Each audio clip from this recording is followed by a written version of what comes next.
खुलुमबाय स्टुडियोआव उदास्रि मुसाहारि जीथि मिरु रोंगौथि सायख' आनजाद आरो ब्रैथि क'क्राझार जिल्ला रोंग'सा सायख' आनजादखौ दिनै खुंफुंबाय।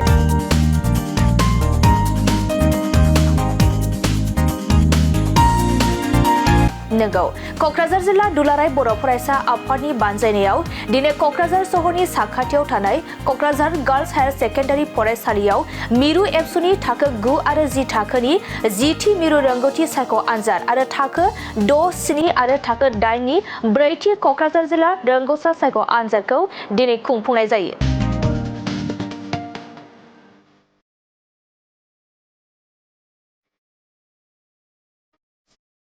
मख'नो गोनांदि क'क्राझार जिल्लानि सिङाव गासै मोन 21 दखरा दुलाराय बर' फरायसा आफादफोर दं आरो मोन 60 आनजाद मिरुआव गासै सा 5210 फरायसाफोरा ब्रैथि क'क्राझार जिल्ला रोंग'सा सायख' आनजादाव बाहागो लायो आरो मिरु एबसुनि सिङाव थानाय गासै 18 जिल्लाफोराव खुंनाय बायदि क'क्राझार जिल्लायाव जीथि मिरु रोंगौथि सायख' आनजाद 2025 आव गासै सा 2632 फरायसाफोरा बाहागो लायो। ब्रैथि क'क्राझार जिल्ला रोंग'सा सायख' आनजादखौ मिरु एबसुनि सोलोंथाइ नेहाथारि सोमावसार बसुमतारी बिथाङा बेखेवना होयो।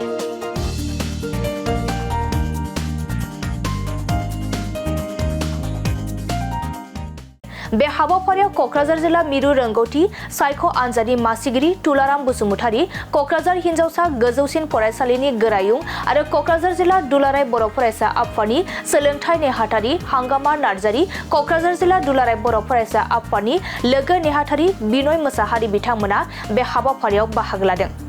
दुलाराय बर' फरायसा आफादा जोंनि बर' फरायसाफोरखौ कम्पिटिटिभ माइन्ड डेभेलपमेन्ट खालामनो थाखाय एबा बादायलु आनजादफोराव बाहागो लानायनि सिगां सांग्रांथि जानो थाखाय एबा मेट्रिक आनजादनि सिगां सांग्रां जानो थाखाय जों दुलाराय बर' फरायसा आफादा गुन गोनां सोलोंथाइनि जांख्रिखांनायनि मोनसे हाबाफारि हिसाबै जे मिरु रोंगौथि सायख' आनजाद बेखौ देग्लाय 10थि खेबनि थाखाय खुंफुंदों। गासै अल आसामाव मोन 18 जिल्लायाव बियो जादों आरो बिनिनो गासै 226 आनजाद मिरुआव बियो जागोन। 14,424 फरायसाफ्रा बेयाव बाहागो लादों थाखो 9 आरो 10। दा बेयाव बाहागो लानाय साफ्रोमबो फरायसुला फरायसुलिफोरनिसिम आं गोसो गोरबोनिफ्राय गाहाम हामलायनाय जासिबाय आरो बयनिसिमबो बेस्ट उइसेस आं जासिहरदों। आनजादा जाहाथे मोजाङै मोजां दिनै जायो आरो दुलाराय बर' फरायसा आफादा जोङो बेखौ फरायसाफोरखौ नि सांग्रांथिनि थाखाय जों बेखौ खुंबोबाय थानाय जादों आरो इयुनाव जों बेखौ दुलाराय बर' फरायसाखौ खुंलांगोन आरो बे आनजादाव जोङो आनजादनि फिथाइखौ जानुवारिनि 2 जानुवारियाव जों होगोन होननानै जों होनाय जादों आरो बे आनजादाव जायफ्रा सेथि आरो नैथि थामथि जों सायख'नाय जागोन आरो सेथिनो जों 20,000, नैथिनो जों 15,000, थामथिनो 10,000 होनाय जायो आरो कनसलेसन हिसाबै जों 7 फरायसाफोरनो जों होनाय जायो आरो बेखौ जों सम मिलायोबा दुलाराय बर' फरायसा आफादनि बोसोरसालि जथुमायाव जों बरायनाय जायो। आरोबाव जुदि मिलायाबा जों आलादायै बेखौ मोनसे बान्था राननाय हाबाफारि लानानै जों बे बान्थाखौ जों गथायनाय जायो। एबारनि आनजादखौ मा रोखोमै खुंनाय जादों? जों दुलाराय बर' फरायसा आफादनिफ्राय आनजादखौ जोङो देग्लाय बांसिन फरायसाफोरखौ जों बाहागो लानो थाखाय जों गोसो होदोंमोन। थांनाय बोसोरनिख्रुइ एसे खम जादों फरायसाफ्रा, हयथ' फरायसानि अनजिमायाबो देग्लाय एसे खम जिहेथु गासैबो जिल्लाफ्रा दिनै बे आनजादाव बाहागो लादों। गासैबो जिल्लायानो आनजादाव बिथांमोना खुंफुंनायाव बयबो हेफाजाब होदों, गासैबो जिल्ला दखरा गासैबो आरो आनजादा जाहाथे मोजाङै मोजां बारलाङो बेखौल' मिजिंथिबाय। खोब मोनसे गोब्राब रोखोमनि आनजाद नुनो मोनदों जेरै OMR सिटखौ नोंथांमोना जोङो माने गुबुन गुबुन कम्पिटिटिभ आनजादफोराव बेबायदिनो OMR जों जिथु जायो बेखायनो जोंबो फरायसाफोरखौ माइन्डखौ जों बेबायदिनो मोनसे माइन्डसेट दानो थाखाय जों बेखौ खालामनाय जादों आरो जों मोनसे फोथायनाय बा जों मोनसे एक्सपिरियेन्स जों जाबाय जाय फरायसाफ्रा बे टेलेन्ट सार्च मिरु रोंगौथि सायख' आनजादाव थामहिनबा क्लास 10नियाव बा क्लास 9आव जायफोर टप जायो, टप 3आव बा टप 5आव जाय कनसलेसनाव गोलैनो हायो बे फरायसाफ्रानो क्लास 9निया 10आवबो बिसोरनो मोनहैफिनो आरो 10आव जाय मोजां रिजाल्ट खालामो बेनो मेट्रिकआवबो बिसोरनो माने जि दुलाराय बर' फरायसा आफादनिफ्राय कमल कुमार ब्रह्म देरहासार बान्था होयो जि 10थि मासि आवग्रिनाय बेयावबो बे फरायसाफ्रानो 5-6 जन बिसोरनो हाबहैयो। मेक्सिमाम माने बेयाव जाय फार्स्ट थाङो बेनो कमल कुमारावबो फार्स्ट थाङो, बे मोनसे जायो। दा बेखायनो जों बे आनजादखौ जोङो खुंफुंदों आरो फरायसाफ्राबो बेयाव जाय बाहागो लादों बिसोर एसेबाबो एक्सपिरियेन्स मोनसे मोनगोन जों बेखौ मिजिंथियो।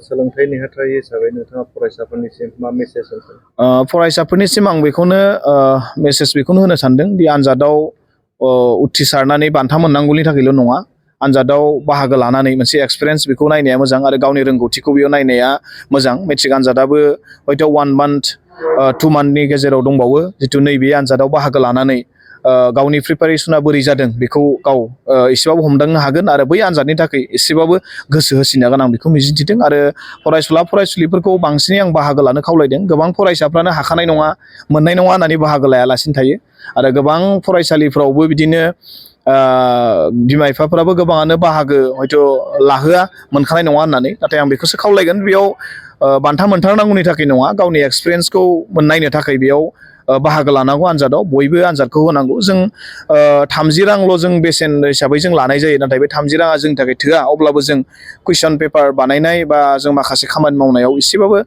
रेहाय मोननायनि थाखाय जों लानाय जायो। नाथाय बे 30 रांखौनो गिनानै गोबां फरायसाफ्रा फैया जों मिथिदों। नाथाय जों खावलायगोन बे फरायसाफोरखौ बाहागो लानो थाखाय माने बांसिनै आरोबाव नेक्स्ट बोसोरावबो खुंगोन बेयाव बांसिन जाहाथे फरायसाफ्रा बाहागो लायो। खुलुमबाय। आङो क'क्राझार जिल्ला दुलाराय बर' फरायसा आफादनि सासे मासिगिरि हिसाबै बेखौ दिनै फोरमायथिनो नागिरदों जे जोंनि क'क्राझार जिल्लायाव गासै 64टा सेन्टार दङ आरो बाहाय जोङो थांनाय बोसोरनि बादि देग्लायबो गोबांखौ मोनदों, एसे खम मोनदों जोङो नाथाय अब्लाबो जों मोजां रेसपन्सखौ मोनदों। दिनै गार्जेनफ्राबो सेन्टारफ्राव जों नुदों फैदों, बिथांमोना फरायसुलिफोरजों फरायसाफोरजों लोगोसे गार्जेनाबो खुब इन्टारेस्ट लादों, मदद होफैदों। आरो बे बेलायाव आं बेखौनो बुंनो नागिरदों जे जोंनि जे क्लास 6निफ्राय 8सिम बेखौ जों खालि फरायसुलिफोरखौल' बा फरायसाफोरखौल' बाहाय मोनसे दुंगानाय मोनाखै, गार्जेनफोरखौबो दुंगानाय मोनदों जाहाथे उननि बे 9, 10आव जे फरिखा बर' मिडियामजों होगोन बेफोरखौ साननानै हयथ' सिगांबोदों, बेफोरखौ इनकारेजमेन्ट होदों।